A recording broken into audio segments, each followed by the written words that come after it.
I'm Ariana Blake, 30 years old, born and raised in a wealthy lakeside neighborhood in Bellevue, Washington. My family had everything society associates with success.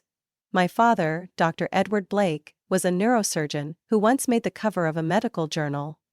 My mother, Veronica Blake, a corporate attorney who handled lawsuits worth millions of dollars.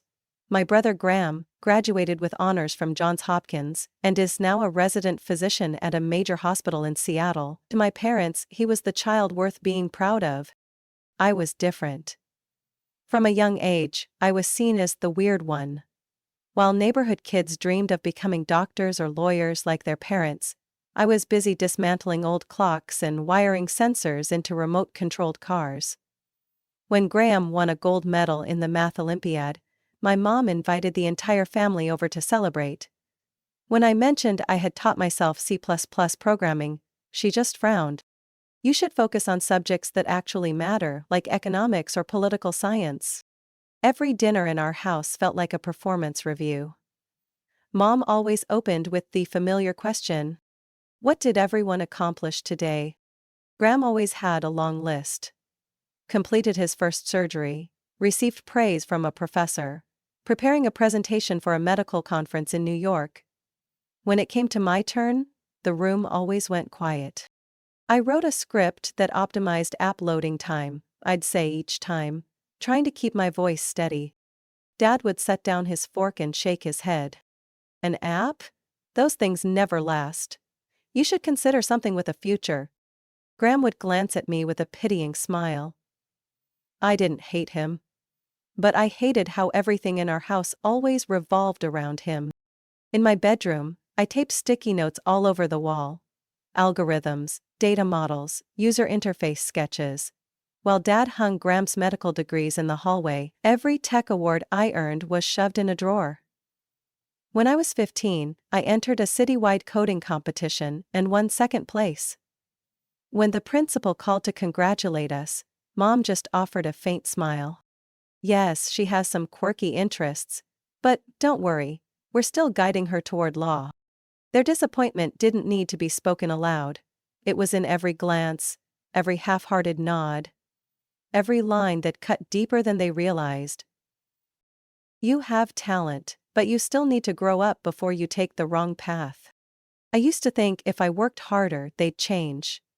I used to wake up at 5 a.m. to study extra math, work part-time at a computer repair shop, and present the software I built at school tech fairs. But no matter what I did, it was never enough. My parents only ever asked me one thing when I came home. Did you apply to Stanford Law this week? Eventually, I learned to stay quiet, to keep my dreams hidden, and instead of striving for approval, I started to think. Maybe I didn't need them to see. Maybe I just needed to walk forward on my own, even if no one clapped. I'll never forget the night I was 16, the night I realized I would always be a shadow in my own home. That was the day Graham received his acceptance letter from Columbia University Medical School. Mom practically screamed when she opened the envelope, tears falling onto the kitchen counter, like she'd just been told Graham was already named chief of surgery. Dad didn't say a word. He just pulled out his phone and started calling every contact. My son got into Columbia, full scholarship, neuroscience. An hour later, the living room was packed. A long banquet table was covered with food from the most expensive Italian restaurant in town. Family, Dad's co-workers, neighbors, everyone came to celebrate Graham. I stood in the corner holding a glass of orange juice. No one noticed me. What they didn't know was that on the same day, I had just won first place in a statewide software design competition, beating hundreds of students with a healthcare data management app I'd built from scratch over 6 weeks. The principal had personally called our house to congratulate me. Mom picked up. She listened for a few seconds, then replied smoothly, "Thank you. Oh, she's had a few small achievements recently, but she's busy focusing on core subjects. We're guiding her toward law. Yes, Harvard Law is our top choice." I stood there, hearing every word, like cold water had been dumped over my head. I brought my certificate and the new medal out and placed them on the coffee table. right next to Graham's celebration cake. Before anyone could notice them, Mom brushed them aside to make room for a cheese platter. Me? I quietly returned to my room, turned on my computer, and began typing the first line of a new app. If I couldn't make them proud, at least I'd build something the world couldn't ignore. Even the smallest victories were crushed in that house. Every time I pitched an idea or project at dinner, Mom would ask, "But will this help you get into Stanford?" Or Dad would jump in, "Will these little apps help you pass the LSAT?" Graham never outright mocked me, but his silence was worse than ridicule. Anytime I shared something, he'd mumble a vague response and then pivot to describe some surgical simulation he'd done in lab. All eyes would turn to him, and I'd vanish from the conversation. I remember once I was invited to present at a tech conference in San Francisco, fully sponsored with flight and hotel. Dad glanced at the itinerary and said, "That's the same month as Graham's campus visit. Can you reschedule or maybe just go next year? It's not urgent." I didn't go to San Francisco. Instead, I drove Graham to the airport, helped carry his 2 oversized suitcases, then returned home and sat in front of my screen until nearly dawn, hands trembling from anger and disappointment. I didn't stop coding, but I learned to hide everything carefully. The scripts I wrote were saved under aliases. My competition entries were submitted anonymously. I even created a separate email address no one in the family knew, just to receive interview requests and award notifications. They said I was chasing dreams, that I was going down the wrong path, that eventually I'd have to give up that weird little hobby and do something practical. I just nodded, smiled, and kept coding. One night, I crept downstairs for a glass of water. Under the dim kitchen light, I overheard my mom talking to Dad. "Ariana's not doing well. She's withdrawn, always glued to that computer. I'm afraid she's falling behind the others." Dad sighed. "She's not like Graham, she has no clear direction, eventually she'll have to face reality." I went back upstairs without getting my water. But that night, I drafted the very first line of code for my startup. I applied to the University of Minnesota's computer engineering program without telling anyone.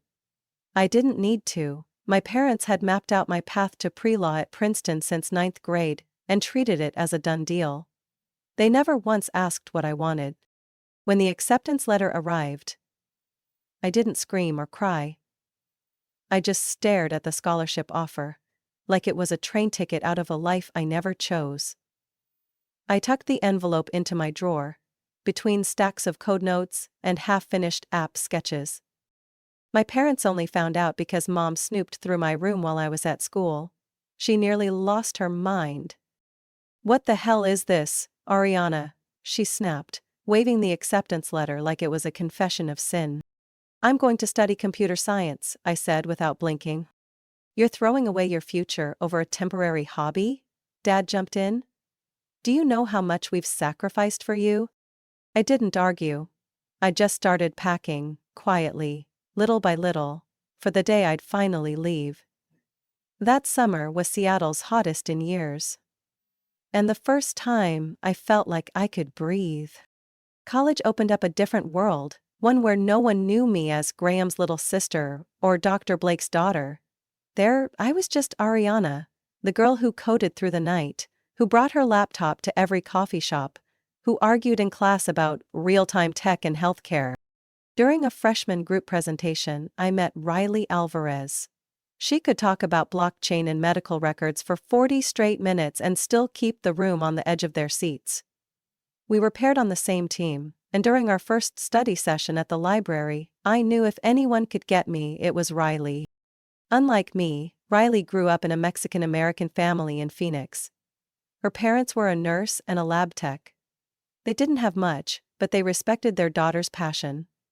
When Riley told me how her mom once took out a loan just to buy her first computer for coding, I felt an odd pang of envy.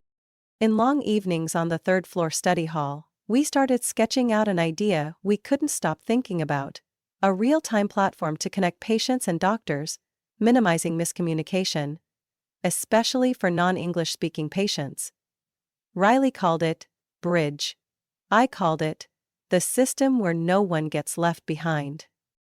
Ariana, I'm serious, she said one night, eyes fixed on the whiteboard. This isn't just a class project. This could change the system. I looked at our messy diagrams, APIs, virtual medical charts, AI-driven language interpretation algorithms we were still refining.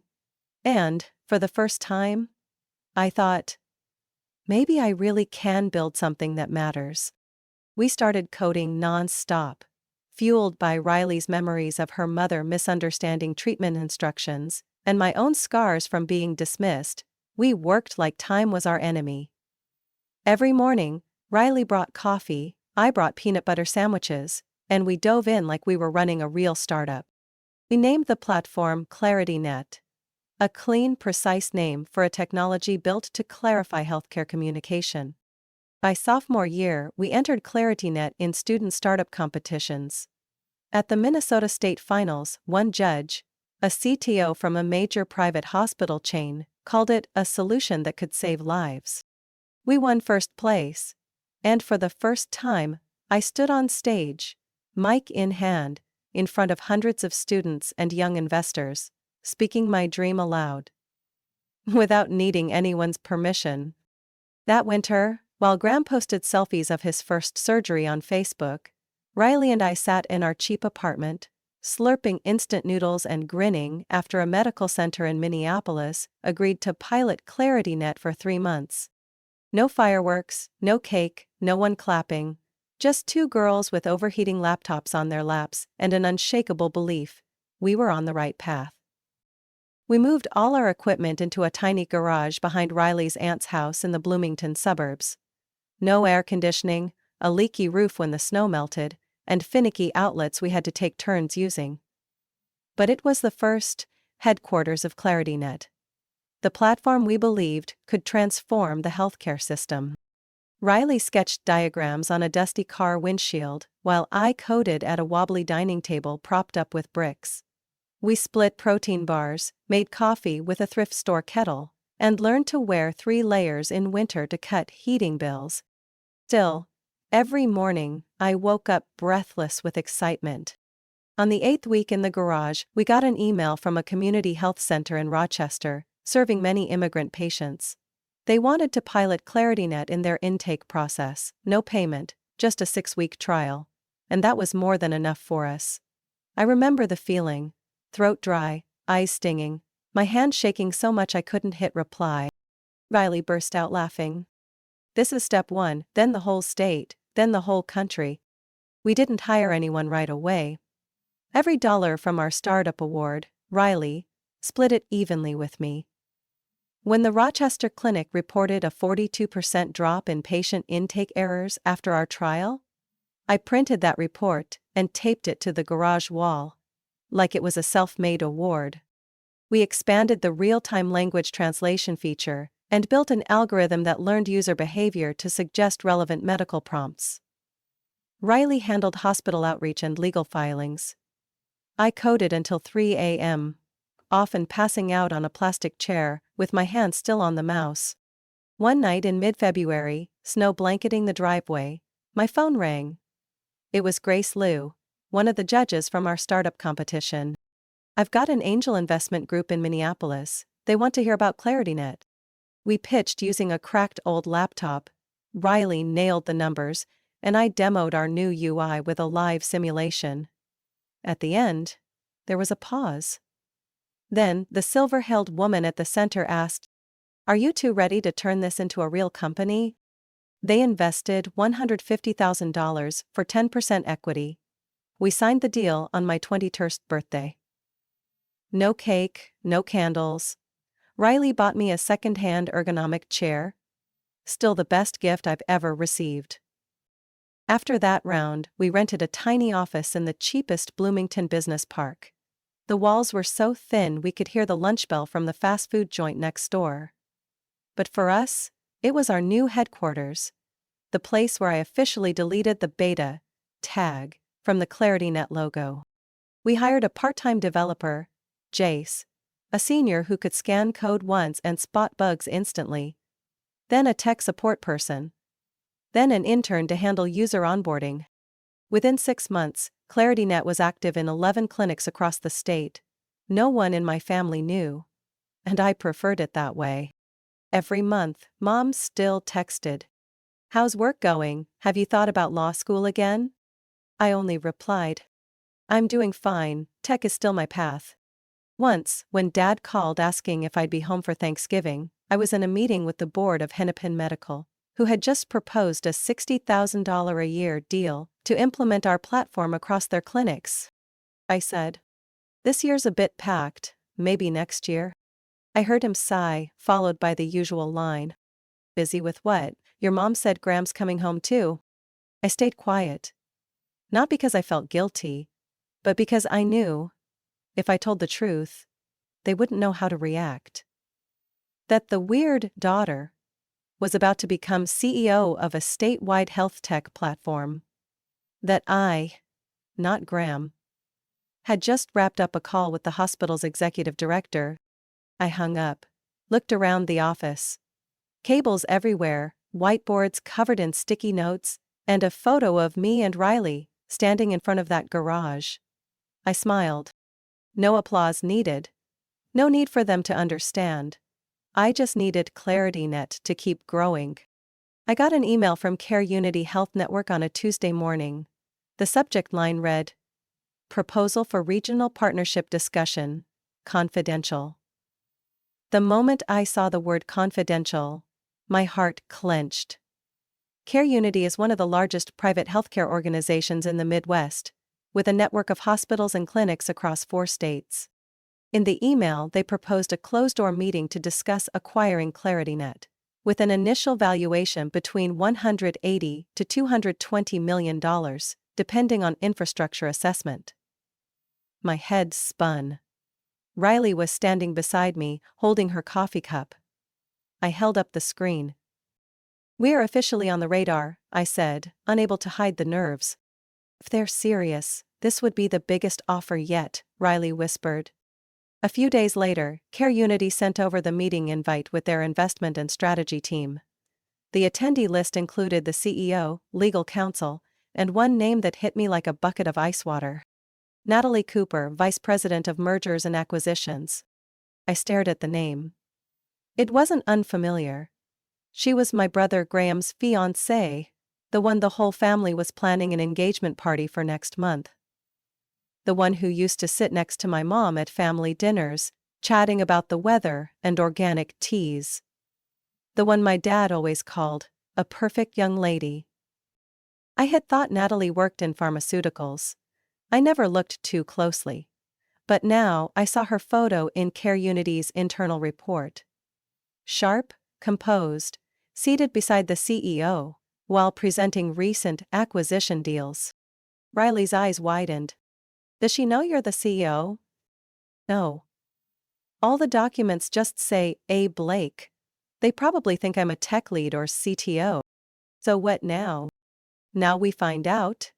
Who figures it out first?" A week later, I got a formal invitation from my mother. Intimate dinner at Bellevue celebrating Graham and Natalie's engagement. The gold-foiled lettering felt like a joke. That restaurant was the hardest to book in town. The same place my mom once swore she'd never waste money on a $70 salad. I didn't plan to go, really. But then Dad sent me a text. "You should come. Graham will be happy. Natalie's excited to introduce you to her family. There's someone in tech you might learn something." I almost laughed. The someone in tech he was referring to was the woman currently assuming I was a nameless back-end engineer, while negotiating to buy out the entire platform I'd built. I replied, "I'll be there." That evening, I arrived at Bellevue right on time, wearing a simple black dress, hair neatly pinned. No jewelry, no flash. But every step I took, every glance I held, carried the quiet confidence of someone entering a negotiation no one else knew was happening. Graham greeted me in the lobby, gave a light hug as usual. "Thanks for coming. Natalie's been looking forward to meeting you." I was led to the table, where Natalie stood chatting with my mom and a few distant relatives. She turned as Graham introduced me. This is Ariana, my sister. Natalie reached out to shake hands, polite smile in place. But then her expression froze for a split second when I said, Nice to see you again. Just for a moment her face changed. She recognized me. But she said nothing. Just gave a slight nod. I kept my expression steady, poured myself a glass of water, and started the meal like it was just another family dinner. But I knew. Everything had shifted. To Graham and my parents, I was still the stubborn little sister obsessed with her computer who hasn't landed a proper job. They had no idea that their soon-to-be daughter-in-law was holding a $200 million buyout proposal for ClarityNet. And the person on the other side of that deal was me. I sat through the evening under chandeliers that reflected in wine glasses, listening to my mother recount Graham's academic achievements, like he was the sun the world revolved around. I still remember the moment Natalie stood up, holding a glass of red wine, stepping into the center of the dining room. The warm golden light hit her face like she was about to make a typical toast, but I saw it. Her hand was trembling slightly. She glanced around the room. My mother beaming, my father sitting upright with pride, and Graham gently squeezing her hand in reassurance. Natalie took a deep breath. Before we raise our glasses, I'd like to share something related to work. There was a stir in the room. Clearly, no one expected her speech to start that way. Recently, my company has been finalizing an acquisition in the healthcare tech space, one of the most innovative and effective platforms I've ever seen. A few polite chuckles followed. My mother nodded, thinking this was just a casual nod to her career. But I kept my eyes on Natalie. And I knew. The company is called ClarityNet, and surprisingly, its founder and CEO. She paused. I didn't look away. Is Ariana, Graham's sister. It was as if all the air had been sucked from the room. No one laughed anymore. I could hear the faint clink of silverware on porcelain from the table behind. Graham turned sharply to look at me, his mouth slightly open as if he'd misheard. My mother's brow furrowed. My father froze. I set my glass down. Stood up. She's right, I said evenly. ClarityNet is the platform Riley Alvarez and I founded when I was 21. It's now used in over 300 healthcare facilities across the country. A wave of murmurs rippled through the room. My aunt whispered something to her companion. Someone dropped their phone. Graham still hadn't shut his mouth. My mother, after a long stunned silence, forced a smile. Ariana, what is it you do? An app? Like a medical game or? Natalie cut in, her voice firmer now. Not a game, it's a platform for patient data management, real-time medical translation and HIPAA-compliant security integration. We've been tracking it for over a year. It's about to be acquired for over $200 million. My father gripped the arm of his chair. His knuckles were pale. Graham looked at me like he'd never seen me before. Why didn't you ever say anything? He asked, voice hoarse. I looked him in the eye, steady. Because none of you ever really listened. Natalie stepped back, giving me the floor. I looked around the room. Once a battleground for praise, showered on Graham, and polite indifference aimed at me. Now every eye was on me. But not with pity. I spoke slowly, clearly. I spent 6 years building a platform that the healthcare system genuinely needs, not for recognition, but because I believe patients deserve more clarity and safety in their care. A relative stood up. Ariana, are you really the CEO? I nodded. And co-founder. We currently have nearly 70 full-time employees and strategic partners across 3 continents. And Natalie, yes, my brother's fiancée, is leading the negotiations. No one said a word. No one dared. My mother's voice trembled. Why? Why would you keep this from the family? I smiled faintly. Not bitter, just honest. Because to this family, I've always been the one. Off track. The one who wasn't stable. The one who should pursue her passion for now, before coming back to reality. I didn't want to hear those things again. Especially not while I was creating something real. There was no denying it anymore. No more claiming I was just playing around with computers or chasing a dream. Everything they once dismissed, overlooked, or cast aside to make room for Graham now stood tall at the center of the elegant dinner they thought they were in control of. Natalie raised her wineglass, leaned slightly toward me, and said quietly, "I'm sorry this happened here, but maybe this was the moment it needed to happen." I smiled. I think so too. And in that moment, I was no longer Ariana, the invisible child of the Blake family. The morning after the party, I woke up in my penthouse apartment overlooking Bidemakaska Lake, the cold spring sunlight filtering through the thick glass. My phone was flashing, 13 missed calls from Mom, 5 texts from Dad, and 1 line from Graham. "Sis, can we talk?" I made coffee, took a sip, and waited for the doorbell to ring. I didn't have to wait long.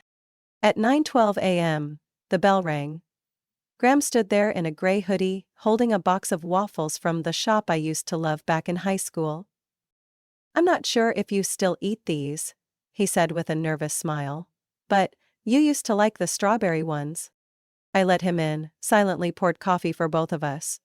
He sat at the dining table, eyes scanning the space. The apartment was spacious, minimalist, elegant, clearly far from the unemployed IT tech image the family had painted of me. "Why didn't you say anything?"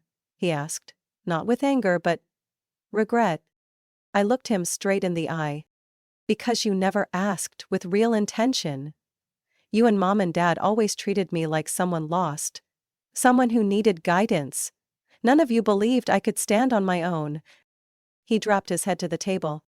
"You're right." We sat in silence for a while. I could hear the wind outside on the balcony. Graham sighed. "Definitely, she's shocked. But not mad. She said I should have known more about my own sister." I said nothing, just poured more coffee. "And honestly," Graham continued, "I got used to being praised. You were always quiet. I figured you didn't need it, or didn't want anyone to know." "I didn't need applause," I said, "but I needed respect. And you let them decide my worth by their standards. You stayed silent, and that, too, was a choice." He nodded. "A wrong one." He stood up, walked toward the door, then turned back. "If you'll let me. I want to make it right. Not with words. With action. Maybe not all at once, but I will." I looked into his eyes. I didn't see the arrogance of a doctor raised on expectations. I saw a brother, truly, trying to find the sister he had forgotten.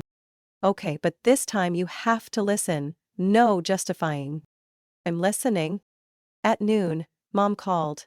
I didn't pick up. At 3 p.m. Dad emailed with the subject line, "Dinner. Family needs to talk." I didn't respond. At 7 p.m. there was a knock at the door. I opened it. My mother stood there, wearing a beige turtleneck sweater, holding a fruit basket, and a book. Forbes. 100 Most Influential Young Women in America. I read a few pages. Didn't understand all of it, but "I'm trying," she said softly. My father followed, quieter than usual, no snide remarks, no questions about grades. They sat across from me on the dark brown leather couch, the kitchen light reflecting off the tension in his forehead. "We were wrong," my mother began. "Not because you made a lot of money," my dad added, hesitant, "but because we didn't see you, didn't want to see." "You have the right to choose your own path," Mom continued. "And clearly, you didn't just choose, you built it." I stayed silent, not out of anger, but because after all these years it was the first time I heard those words from them. With no strings attached. No conditions. "We want to start over," Dad said. "From the beginning, not to fix the past but to understand you." I didn't answer right away.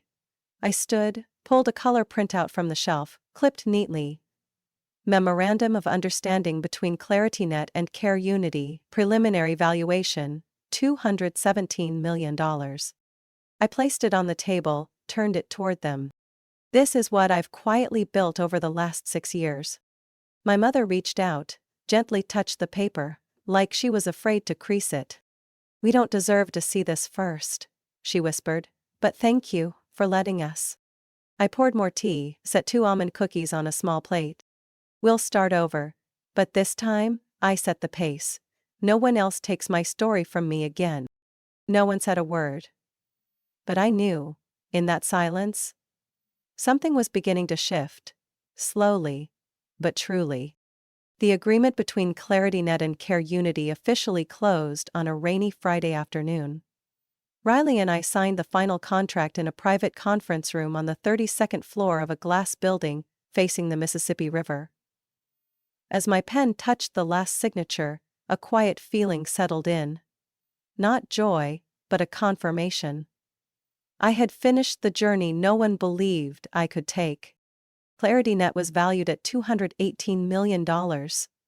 Riley took on the role of global director, and I became chief innovation officer at Care Unity, the company now expanding its platform into Canada and 3 European countries. But most importantly, I retained control over the core development team. No one forced me out or tried to make me a brand face. I got to be myself, whole and unshaped by anyone's mold. 3 months after the deal closed, I moved into a new riverfront apartment.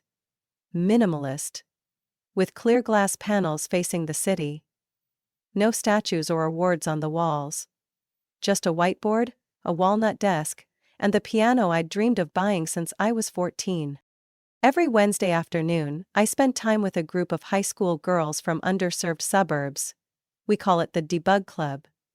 A space where they learn to code, pitch projects, and most importantly, believe their voices matter. Last week, a girl named Leah, with curly hair, oversized glasses, and eyes that looked anywhere but mine, whispered after class. Miss Ariana, do you think someone like me could ever build something like ClarityNet? I smiled, without hesitation. Leah, if you're doing it because you believe in it, then not only can you will. Then I handed her a USB with a basic Python setup and notes I wrote when I was 19. Passing it forward, something I never had, is how I mend those years without belief. As for my family, things didn't change overnight like in the movies. But they did change, slowly, sometimes clumsily. My mom started sending me tech articles, often with the wrong sources, but always with a note. Do you think this could work with your old system? Dad's quieter now, but every week, he calls to ask, is the company doing okay? How's the progress with the international contracts? For the first time in my life, he listens to the whole answer. Graham kept his promise.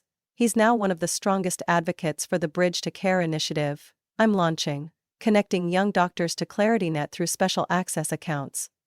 Natalie, now my sister-in-law, even proposed integrating the platform into the international hospital chain she manages. Family dinners are no longer achievement reviews, instead they're filled with simple questions. What new thing did you learn this week? Any good coffee spots lately? So who's taking mom to the STEM parent seminar? I no longer crave their approval. No need for applause. No award taped to the fridge. I've gone far enough to understand. Real worth doesn't come from noise, but from persistence. I used to think my goal was to prove them wrong. But I've learned. Success isn't revenge. It's a statement. Quiet, steady, and undeniable. These days, I still wake up at 6 a.m., open my laptop in a sunlit kitchen, and start the day with ClarityNet's dashboard. 82,000 real-time medical interpretations this week. Patient satisfaction rate, 96%. 3 new countries piloting the platform. I have nothing left to prove. I just have work I still believe in. And that's the only win worth keeping. And I choose to keep it. Every single day. My story isn't a journey to earn recognition. It's a journey to recognize my own worth. From the overlooked daughter in my own family, I built a tech platform that's changing how the world delivers healthcare. I learned that silence doesn't mean failure, and persistence is the most powerful language. When you stop seeking approval and start living by what you believe in, that's when you truly succeed. What do you think about Ariana's journey? Was she incredibly resilient? Or simply true to herself? Share your thoughts below and don't forget to follow the channel for more powerful stories about family and life.